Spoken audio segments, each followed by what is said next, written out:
आज फिर मैं अपने कमरे में दरवाजा बंद करके बुरी तरह से रो रही थी। मेरे रोने की आवाज बाहर माँ तक जा रही थी। माँ मेरे रोने की आवाज सुनकर मेरे कमरे का दरवाजा खटखटा रही थी। गीता बेटा, दरवाजा खोल दो और हमारी बात मानने के लिए तैयार हो जाओ। मैं माँ की बात भला कैसे मान सकती थी, क्योंकि माँ और भाई मिलकर मेरी शादी मुझसे 10 साल बड़े आदमी से करवाने जा रहे थे, जो पहले ही शादीशुदा था और 2 बच्चों का पिता था। मेरी अभी उम्र ही क्या थी, मैं अभी पूरे 22 साल की भी नहीं हुई थी कि भाई को मेरी शादी की इतनी जल्दी होने लगी थी। क्या मैं पिता के बाद भाई पर इतना बड़ा बोझ बन गई थी कि वो अब जल्द से जल्द अपना बोझ उतारने की कोशिश कर रहा था। मैंने माँ को रो रो कर कई बार समझाया था, लेकिन मेरी माँ हमेशा भाई की तरफदारी ही करती रहती थी और उनकी पसंद के उस लड़के की तारीफ करती। लड़का बहुत अमीर है, तुम वहां बहुत खुश रहोगी। माँ को ये बात बिल्कुल समझ में नहीं आ रही थी कि अमीरी गरीबी तो आने जाने वाली चीज होती है, पैसा कभी किसी के पास टिकता नहीं है। ये बात भाई भी बिल्कुल नहीं समझ रहे थे। वो आदमी जिससे भाई मेरी शादी करवाने जा रहे थे, उनका बहुत अच्छा दोस्त था। उसकी पत्नी का देहांत 3 साल पहले एक सड़क दुर्घटना में हो चुका था और वो अपने छोटे बच्चों के लिए अब दूसरी शादी करना चाहता था। वो अपनी पत्नी से बहुत प्यार करता था। उसकी दूसरी शादी करने का उसे कोई शौक नहीं था। बस वो अपने बच्चों के लिए एक आया लाना चाहता था जो उन्हें संभाल सके। भाई और माँ सिर्फ उसकी दौलत देखकर लालच में आ चुके थे कि शायद मैं इस आदमी से शादी करूंगी तो सारी दौलत माँ और भाई को लाकर दे दूंगी। लेकिन मैं ऐसी लड़की बिल्कुल भी नहीं थी। मुझ में पैसे को लेकर जरा भी लालच नहीं था और मैं उस आदमी से शादी भी नहीं करना चाहती थी, क्योंकि मैं अपने कॉलेज के दोस्त प्रतीक से बहुत प्यार करती थी और उसी से शादी करना चाहती थी। भाई को भी प्रतीक के बारे में मालूम था, लेकिन भाई को प्रतीक बिल्कुल भी पसंद नहीं था। जब भी भाई उसे कहीं दूर से ही देख लेते तो उनके चेहरे का रंग उड़ जाता था। प्रतीक मुझे अक्सर बताता रहता था कि तुम्हारा भाई मुझे ऐसे देखता है जैसे अभी मुझे जान से मार डालेगा। मैंने माँ और भाई को साफ साफ बता दिया था कि मैं शादी करूंगी तो सिर्फ प्रतीक से ही करूंगी, लेकिन भाई इस बात को मानने से इनकार करते रहे। वो कहते, मैं तुम्हारी शादी अपने दोस्त से ही करवाऊंगा।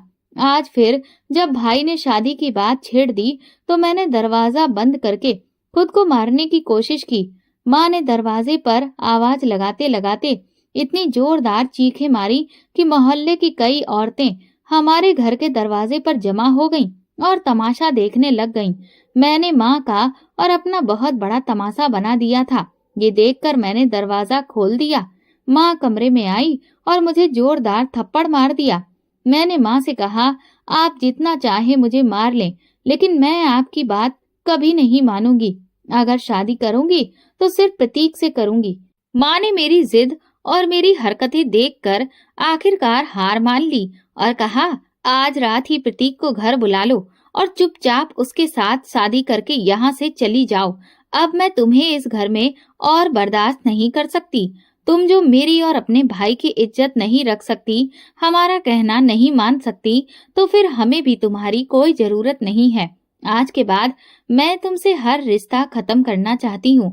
मैं तुम्हारी माँ नहीं हूँ और तुम मेरी बेटी नहीं हो। मेरे घर से विदा होकर चली जाओ और दोबारा कभी मेरे दरवाजे की तरफ मत देखना। माँ की ये बात सुनकर मुझे बहुत दुख हुआ कि लड़कियों को भी अपनी पसंद की शादी करने का अधिकार होना चाहिए, लेकिन मेरी माँ, वो तो मुझसे इस तरह की बातें कर रही थी। आखिर वो ऐसा क्यों कह रही थी? मैंने यही सोचकर प्रतीक को बुला लिया कि माँ अभी नाराज है, लेकिन कुछ वक्त के बाद वो खुद ब खुद मान जाएगी। बस एक बार मेरी और प्रतीक की शादी हो जाए। माँ ने भाई से भी इस बारे में बात कर ली। भाई ने भी अपना हर रिश्ता मुझसे खत्म करने का फैसला कर लिया और कहा, जल्दी से अपने उस आशिक को बुला लो और हमारे घर से विदा होकर चली जाओ। मैंने प्रतीक को फोन किया। उसने कहा, मैं अपने घर वालों को मनाने की कोशिश कर रहा हूँ और जैसे ही वो मान जाएंगे मैं उन्हें लेकर तुम्हारे घर आ जाऊंगा और फिर हम शादी कर लेंगे। इस बात को 3-4 दिन गुजर गए, लेकिन प्रतीक के घर वाले नहीं माने। भाई ने भी अपने दोस्त से साफ साफ इनकार कर दिया कि मेरी बहन इस रिश्ते के लिए तैयार नहीं है, तुम कहीं और लड़की देख लो। तो उसने भी दूसरी जगह पर अपना रिश्ता तय कर लिया। लेकिन प्रतीक अब तक मेरे घर नहीं आया था। मुझे अब बहुत ज्यादा फिक्र होने लगी थी कि कहीं प्रतीक मुझे धोखा तो नहीं दे रहा, क्या वो शादी से इनकार तो नहीं कर देगा। अगर प्रतीक ने ऐसा किया तो मैं अपनी माँ और अपने भाई की नजरों से नजरें ही नहीं मिला पाऊंगी। मुझे अपनी मोहब्बत पर पूरा यकीन था, लेकिन अब वो यकीन मुझे टूटता हुआ नजर आ रहा था। 2 दिनों के बाद जब मैंने प्रतीक का नंबर मिलाया तो वो नंबर बंद जा रहा था। 3-4 बार फोन करने के बाद भी जब उसका नंबर लगातार बंद जा रहा था तो मुझे डर लगने लगा। मैंने अपनी सहेलियों को कॉल करके प्रतीक के बारे में पूछा, जिन्हें मेरी और प्रतीक की मोहब्बत के बारे में पता था, लेकिन कोई भी प्रतीक के बारे में कुछ नहीं जानता था। प्रतीक ने मुझे हमेशा मना किया था कि तुम कभी भी मेरे घर के नंबर पर कॉल मत करना, चाहे कुछ भी हो जाए। किसी भी इमरजेंसी में भी मेरे घर का नंबर डायल मत करना। लेकिन इस बार मैं बहुत मजबूर हो गई थी। मुझे किसी तरह प्रतीक के घर का नंबर मिल ही गया। जैसे ही मैंने प्रतीक के घर पर कॉल की तो उसकी माँ ने फोन उठाया। मैंने उन्हें नमस्ते कहने के बाद प्रतीक के बारे में पूछा तो वो मुझसे पूछने लगी, तुम कौन हो? मैंने उन्हें बताया, आंटी मैं गीता बात कर रही हूँ, मुझे प्रतीक से बात करनी है। उन्होंने जवाब दिया, बेटा प्रतीक तो 3 दिन पहले दिल्ली के लिए यहाँ से निकल गया था और आज उसकी लंदन की फ्लाइट थी। अब तो वो लंदन पहुंच भी चुका होगा। मैंने प्रतीक की माँ से कहा, प्रतीक भला लंदन क्यों गया? उसने तो मुझसे इस बारे में कुछ भी नहीं कहा था कि वो लंदन जाने वाला है। अचानक उसका वहां जाना कैसे हो गया? क्या कोई जरूरी काम आ गया था? तब प्रतीक की माँ ने बताया, बेटा प्रतीक 5 साल के लिए लंदन नौकरी करने के लिए चला गया है। ये सुनते ही मेरे होश उड़ गए। प्रतीक ने मुझसे इतना बड़ा झूठ बोला कि मैं अपने घर वालों को मनाने की कोशिश कर रहा हूँ। जैसे ही वे राजी होंगे मैं उन्हें लेकर तुम्हारे घर आऊंगा और फिर हम तुरंत शादी कर लेंगे। लेकिन असलियत ये थी कि प्रतीक तो लंदन जाने की तैयारी कर रहा था, इसीलिए वो मुझसे टाल मटोल कर रहा था। अब ये सच्चाई जानकर मैं टूटकर बिखर गई थी। प्रतीक ने मेरी मोहब्बत का मजाक बना दिया था।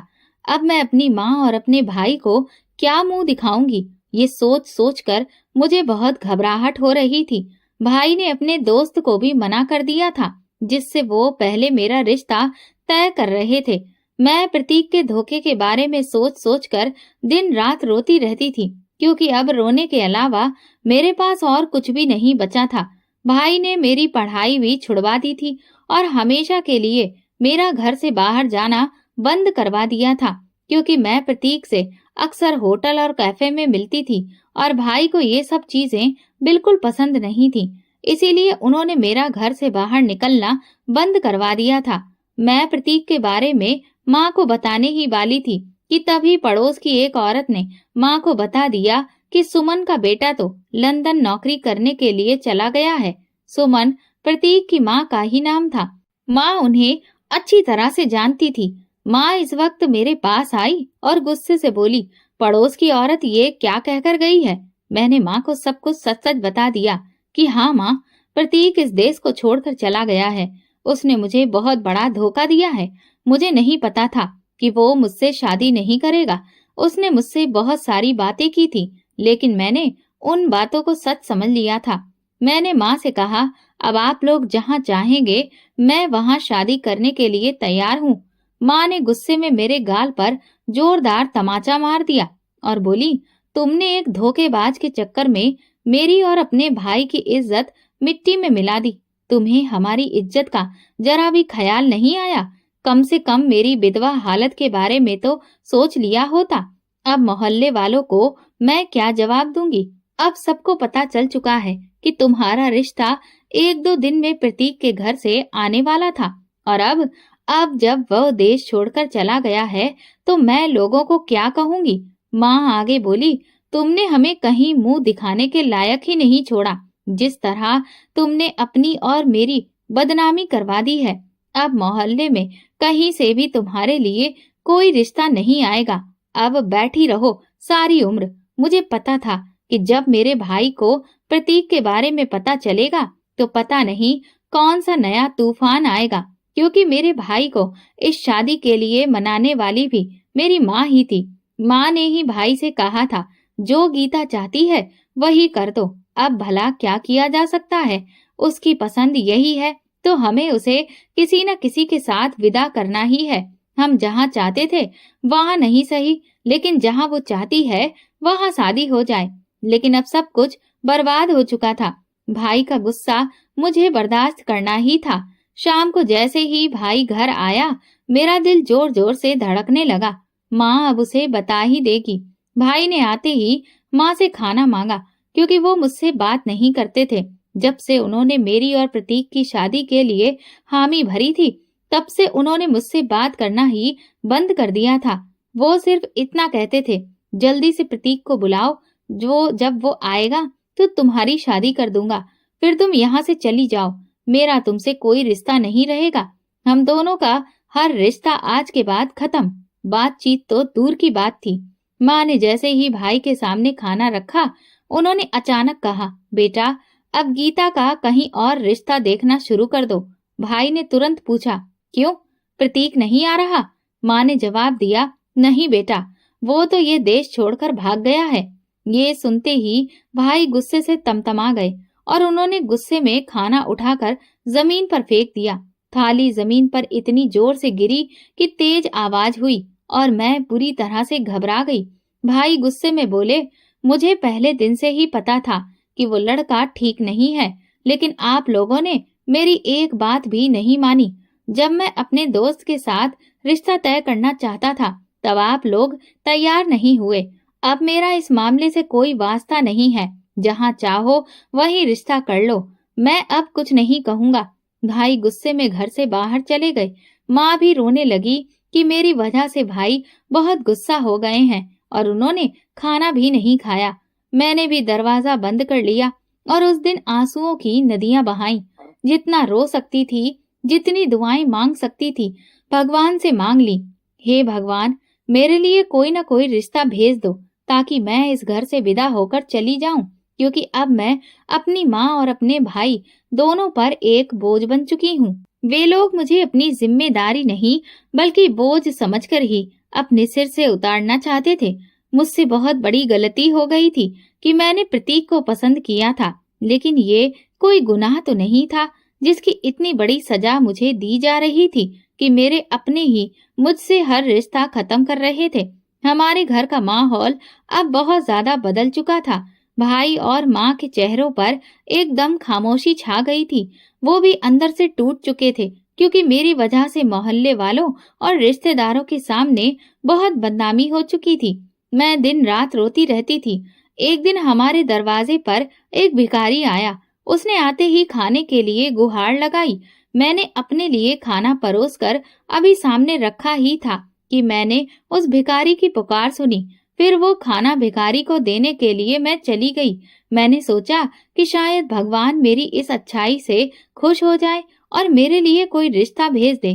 वो भिखारी बहुत ही नौजवान और खूबसूरत था। मैंने उससे कहा, तुम ये खाना खा लो और मेरे लिए प्रार्थना करो कि भगवान मेरी दुआ कबूल कर ले। उसने मुझसे कहा, तुम मुझ जैसे भूखे को खाना खिला रही हो, भगवान तुम्हारी दुआ जरूर कबूल करेगा। मैं 3 दिन से भूखा हूँ और तुमने मेरा पेट भरा है। मैं अभी भिखारी से दरवाजे पर खड़े होकर बात कर ही रही थी कि तभी हमारे मोहल्ले की एक लड़की सीमा, जिसे मैं अपनी हर बात बताया करती थी, सामने अपने दरवाजे पर खड़ी सब्जी वाले से सब्जी ले रही थी। मुझे भिखारी के साथ बातें करते देख वो तुरंत मेरे दरवाजे तक आ गई और कहने लगी, गीता, क्या बातें हो रही हैं? मैंने कहा, कुछ नहीं सीमा, बस भिखारी से दुआ करवा रही हूँ कि भगवान जल्दी से मेरी प्रार्थना कबूल कर ले।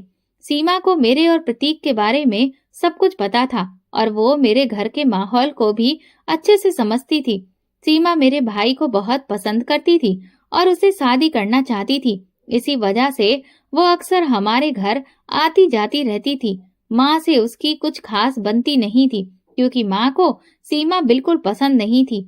लेकिन सीमा मुझसे मिलने के बहाने आती, ताकि किसी न किसी तरह से वो भाई को देख सके।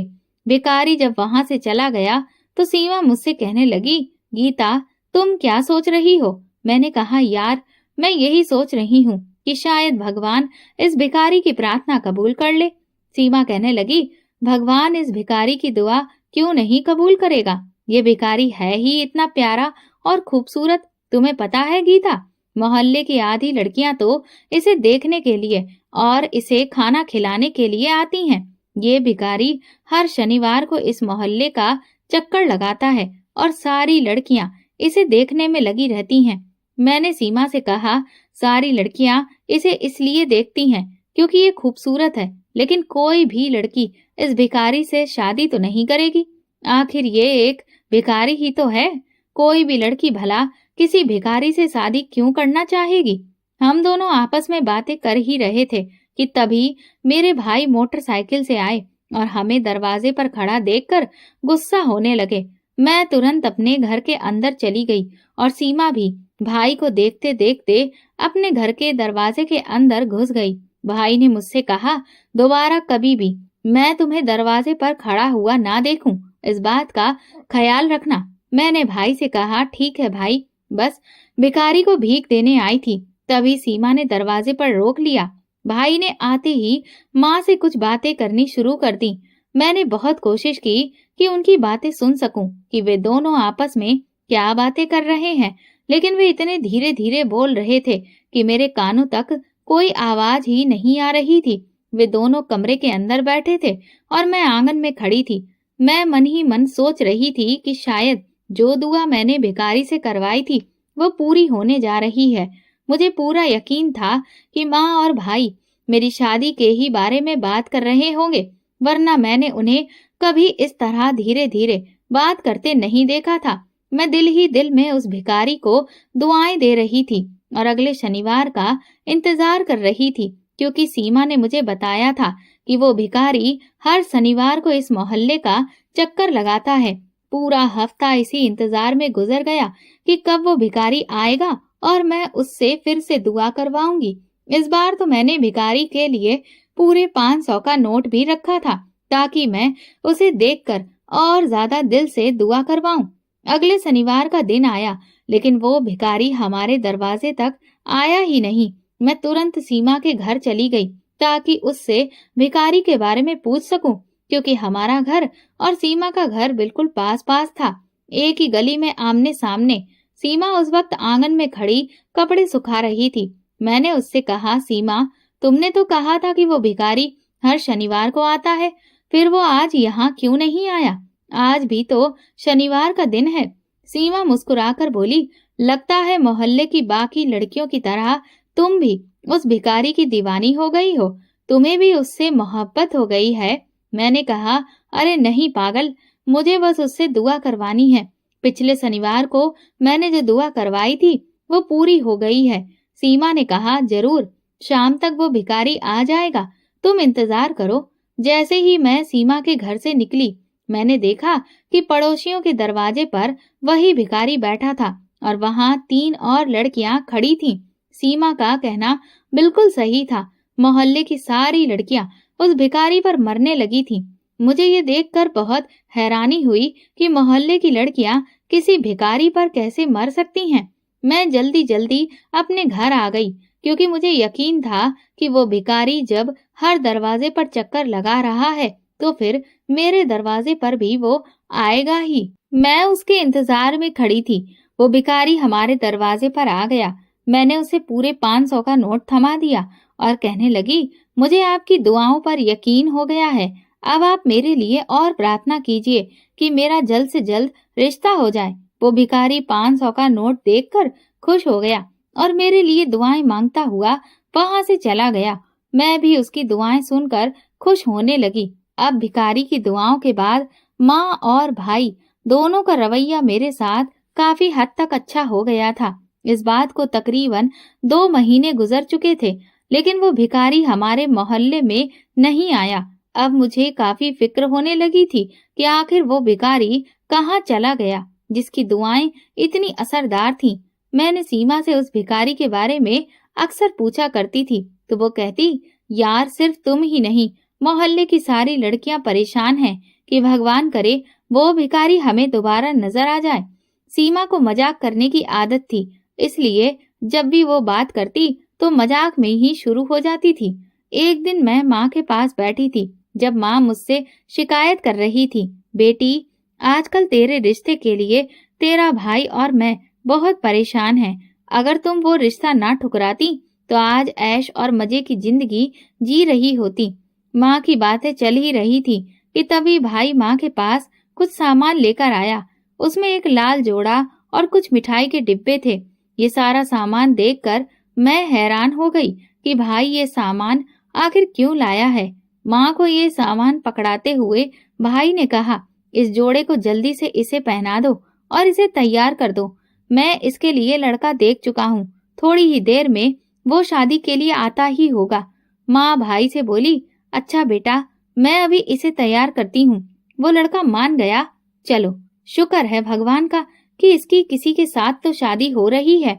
मैं भी अपने फर्ज से अब मुक्ति पा लूंगी और भगवान का लाख लाख शुक्रिया अदा करूंगी। माँ ने मुझे वो कपड़े पकड़ाए और कहा, बेटा जल्दी से ये लहंगा पहन लो। मेरी शादी अब किसके साथ होने जा रही थी मुझे कुछ मालूम नहीं था, क्योंकि ये सब कुछ पूछने का अधिकार तो मैं पहले ही खो चुकी थी। पहले भी मैंने एक रिश्ते से इनकार कर दिया था तो उसकी बहुत बड़ी सजा मैं भुगत चुकी थी। अब मैं किसी भी रिश्ते से इनकार नहीं कर सकती थी। मैंने तो अब ये सोच लिया था कि अगर दूल्हा 2 क्या 4 बच्चों का बाप भी होता है तब भी मैं चुपचाप उससे शादी कर लूंगी। माँ और भाई इस शादी से बहुत खुश थे, इसलिए मुझे लग रहा था कि शायद इस बार पहले से भी ज्यादा अच्छा रिश्ता भाई मेरे लिए लाए होंगे। थोड़ी देर में कुछ लोग हमारे घर आ गए। भाई ने उनसे नमस्कार करने के बाद चाय पानी का पूछा। माँ ने उन लोगों के लिए पहले से ही खाना बना रखा था। वे लोग ज्यादा नहीं थे, बस 8-10 लोग ही थे, जिनमें ज्यादातर सिर्फ मर्द ही थे, कोई औरत शामिल नहीं थी। माँ ने मुझे हल्का फुल्का सा मेकअप करके तैयार किया और फिर भाई और माँ मुझे उनके सामने ले गए, जहाँ पर मेरा होने वाला पति और बाकी मेहमान बैठे हुए थे। अब बस पंडित जी का ही इंतजार हो रहा था। उनके आते ही हमारी शादी हो जानी थी। मैंने एक नजर उठाकर भी अपने होने वाले पति को नहीं देखा था, क्योंकि जैसा भी था अब मुझे ये पति कबूल था, जिसे मेरी माँ और मेरा भाई मेरे लिए ढूंढ कर लाए थे। प्रतीक के धोखे के बाद मैं अपनी माँ और अपने भाई को किसी के लिए भी मना करने के बारे में सोच भी नहीं सकती थी। जिस वक्त मेरी शादी हो रही थी उसी वक्त मुझे प्रतीक की बहुत ज्यादा याद आ रही थी। मैंने प्रतीक से बहुत मोहब्बत की थी। मैंने अपनी सारी जिंदगी प्रतीक के साथ गुजारने के ही सपने देखे थे। प्रतीक की मोहब्बत भले ही झूठी थी, लेकिन मेरी मोहब्बत बिल्कुल सच्ची थी। आज अगर प्रतीक मुझसे शादी कर लेता तो मैं खुद को दुनिया की सबसे ज्यादा खुशकिस्मत लड़की समझती। लेकिन अफसोस, प्रतीक मुझे धोखा देकर यहाँ से भाग गया था। थोड़ी देर बाद पंडित जी आए और शादी की सारी रस्में पूरी हो गईं। मेरी विदाई होने लगी थी और अब हम सब गमगीन थे। माँ मुझे गले लगाकर खूब रोने लगी और मुझसे माफी मांगने लगी। मैंने उनसे कहा, अब वैसे भी जो गलती थी वो मेरी थी और मैंने अपनी ही गलती की सजा भुगती है। आपको माफी मांगने की कोई भी जरूरत नहीं है। भाई की आंखों में भी उस वक्त आंसू थे, लेकिन वो कुछ बोल नहीं रहे थे। मैंने भाई से कहा, भाई मेरे दिल में आपके लिए कोई गिला शिकवा नहीं है, हो सके तो मुझे माफ कर दीजिएगा। मेरी वजह से आप लोगों को बहुत बदनामी उठानी पड़ी है। मुझे इस बात का बहुत ज्यादा दुख है। इसके बाद कुछ ही देर में भाई ने मुझे और मेरे पति को एक गाड़ी में बिठा दिया और गाड़ी चलने लगी। मुझे नहीं पता था कि ये गाड़ी कहाँ जा रही है, क्योंकि चलते चलते वो गाड़ी एक वीरान सी जगह पर एक झुग्गी के आगे जाकर खड़ी हो गई। मैं हैरान रह गई कि ये गाड़ी यहाँ क्यों रुकी है और हम लोग यहाँ क्यों आए हैं। मैं अभी ये सोच ही रही थी कि तभी मेरा पति गाड़ी से उतरा और मुझे भी उतरने के लिए कहा। मैं उसके कहने पर गाड़ी से उतरी तो वो मुझे एक झोपड़ी में ले गया। जहां उसने मुझे बताया कि यही उसका घर है। ये सुनकर तो मेरे पैरों तले से जमीन ही खिसक गई कि मेरे भाई और मेरी माँ ने मुझे एक झोपड़ी में रहने वाले से ब्याह दिया। क्या वे लोग मुझसे इतने ज्यादा परेशान हो गए थे? मैं अब अपनी किस्मत पर रो रही थी। इस झोपड़ी में इतना ज्यादा अंधेरा था कि मुझे वहां कुछ भी नजर नहीं आ रहा था। थोड़ी ही देर के बाद मेरा पति एक मोमबत्ती और माचिस ले आया ताकि मोमबत्ती जलाकर कमरे में थोड़ी बहुत रोशनी कर सके। जैसे ही उसने माचिस की तीली जलाकर मोमबत्ती जलाई और कमरे में हल्की सी रोशनी हुई, उसने अपना सेहरा हटाया तो उसे देखकर मेरी जान ही निकल गई, क्योंकि वो तो वही भिखारी था जो हमारे मोहल्ले में अक्सर आता था। वही भिखारी जिससे मैंने प्रार्थना करवाई थी कि मेरी शादी जल्द से जल्द हो जाए। वही भिखारी जिस पर हमारे मोहल्ले की सारी लड़कियां मरती थीं। मैंने उसे देखते ही सवाल किया, क्या तुम मेरे पति हो? तो उसने कहा, हाँ, मैं तुम्हारा पति हूँ। जिस दिन तुमने मुझसे प्रार्थना करवाने के लिए अपने दरवाजे पर मुझे रोका था, उसी दिन तुम्हारे भाई ने हम दोनों को साथ में देख लिया था। तुम्हारे भाई ने मुझे भिखारी नहीं बल्कि तुम्हारा आशिक ही समझ लिया। उसने कहा कि मैं तुम्हारे लिए ही वहां पर आया था। उसने तुम्हें तो कुछ नहीं बोला, पर मुझे बहुत ज्यादा मारा और कहने लगा कि तुम्हारी हिम्मत कैसे हुई हमारे दरवाजे तक आने की। मैंने उसे लाख समझाने की कोशिश की कि मैं एक भिखारी हूँ और सिर्फ भीख लेने के लिए ही आया था, पर उसे यकीन ही नहीं आया। मुझे इतना ज्यादा खूबसूरत देखकर उसने यही समझा कि मैं तुम्हारा आशिक हूँ और भेष बदलकर तुमसे मिलने के लिए आया हूँ। उसने मेरी एक भी बात नहीं मानी और फिर कहा कि अगर ऐसा ही है तो तुम उसकी बहन से शादी कर लो। मैंने तुम्हारे भाई से कहा था कि अपनी बहन की जिंदगी बर्बाद मत करो। मैं एक भिखारी हूँ, तुम अपनी बहन की शादी मुझ जैसे भिखारी से मत करवाओ। पर तुम्हारा भाई मानने के लिए तैयार ही नहीं था। उसने कहा कि अगर मैंने उसकी बहन से शादी नहीं की तो वो मुझे और अपनी बहन दोनों को ही मार देगा। मैंने सिर्फ तुम्हारी जान बचाने के लिए तुमसे शादी की है। मैंने उस भिखारी यानी कि अपने पति का शुक्रिया अदा किया कि उसने मेरी जान बचाने की खातिर मुझसे शादी कर ली और मेरे बारे में इतना सोचा। इसके बाद मैंने उसे ही अपना सब कुछ मान लिया। मैंने उसके घर को बहुत अच्छे तरीके से संभाल लिया। अब जो कुछ भी था मेरे लिए यही भिखारी ही था, क्योंकि अब ये मेरा पति था। मैंने अब सोच लिया था कि मैं जिंदगी में कभी भी अपने भाई और माँ के पास वापस लौट कर नहीं जाऊंगी। कुछ दिनों के बाद माँ और मेरा भाई मुझसे मिलने के लिए मेरे घर आए थे। मुझे झोपड़ी में देखकर माँ और भाई दोनों की आंखें भर आईं। मेरे घर में कोई भी ऐशो आराम की चीज मौजूद नहीं थी, बस एक पुराना सा कमरा था। माँ और भाई को एहसास हुआ कि मैं एक झोपड़ी में नहीं रह पाऊंगी और उनसे बहुत बड़ी गलती हो गई है। मेरी शादी एक भिखारी से करवाने के बाद माँ ने मुझे वापस अपने साथ चलने के लिए कहा। तुम्हें मैं यहाँ नहीं रहने दूंगी। मुझे नहीं पता था कि तुम्हारी शादी तुम्हारे भाई ने एक भिखारी के साथ करवा दी है, तो अब तुम मेरे साथ वापस चलो। मैंने माँ को इनकार कर दिया। अब जैसा भी है यही मेरा घर है, मैं अपने पति के साथ ही रहूंगी। यहाँ से मैं बिल्कुल भी नहीं जाऊंगी। ये झोपड़ी कच्ची ही सही, लेकिन इसमें सुकून बहुत ज्यादा है। ये मेरा अपना घर है। भाई ने तो एक भिखारी को भी मेरा आशिक समझ लिया था। भाई को तो मुझ पर जरा सा भी यकीन नहीं था। फिर मैं आप लोगों के साथ वापस क्यों चलूं? माँ और भाई दोनों मुझसे माफी मांग रहे थे, लेकिन अब मैं अपने घर में बहुत खुश थी। माँ और भाई वहां से वापस चले गए तो मेरे पति ने मेरा धन्यवाद किया और कहा, तुम मेरे साथ इस गरीब खाने में भी खुश हो, ये जानकर मुझे बहुत खुशी है। मैं बहुत ही खुशकिस्मत हूँ जो मुझे तुम जैसी पत्नी मिली। हम दोनों की शादी भले ही एक गलत फहमी में हो गई हो, लेकिन हम दोनों एक दूसरे के साथ बहुत ज्यादा खुश हैं। एक दिन मेरा पति किसी काम से बाहर चला गया था। मैं अपने घर में झाड़ू लगा रही थी, तभी बाहर से किसी की आवाज आई, मैं 3 दिन से भूखा हूँ, मुझे कोई खाना खिला दो। मेरे घर में उस वक्त कुछ भी मौजूद नहीं था, क्योंकि मेरा पति खुद शादी से पहले एक भिखारी था, लेकिन शादी के बाद उसने भीख मांगना छोड़ दिया था और मजदूरी करने लगा था। उसे पता था कि उसका इस तरह भीख मांगना मुझे अच्छा नहीं लगेगा, इसलिए उसने काम करना शुरू कर दिया था। उसकी इस मेहनत वाली बात से मैं बहुत ज्यादा खुश थी। अब हमारे हालात भी धीरे धीरे बेहतर हो रहे थे, क्योंकि मेरा पति दिलो जान से मेहनत कर रहा था और मुझे खुश रखने की पूरी कोशिश कर रहा था। जैसे ही मैंने भिखारी की आवाज सुनी, मैं किचन की तरफ गई ताकि कुछ खाने को मिल जाए और मैं उसे दे सकूं। किचन में और तो कुछ नहीं था, बस रात के बचे हुए थोड़े से चावल पड़े थे। मैंने वो चावल प्लेट में डालकर भिखारी को देने के लिए मैं दरवाजे पर चली गई। जैसे ही मैंने दरवाजे से पर्दा हटाया तो ये देखकर मेरी जान ही निकल गई कि वो भिखारी कोई और नहीं बल्कि प्रतीक था। प्रतीक को इस हालत में देखकर मैं बहुत ज्यादा हैरान हो गई। प्रतीक ने जब मेरी तरफ देखा तो उसकी आंखों से आंसू निकल आए और वो मेरे पैरों पर गिर पड़ा। वो मुझसे माफी मांगने लगा। गीता, मुझे माफ कर दो, मैं तुम्हारा गुनहगार हूँ। तुम्हारे साथ धोखा करने के बाद ही मैं इस हालत में पहुंचा हूँ। जरूर ये तुम्हारी किसी बद्दुआ का असर है जिसने मुझे बर्बाद कर दिया।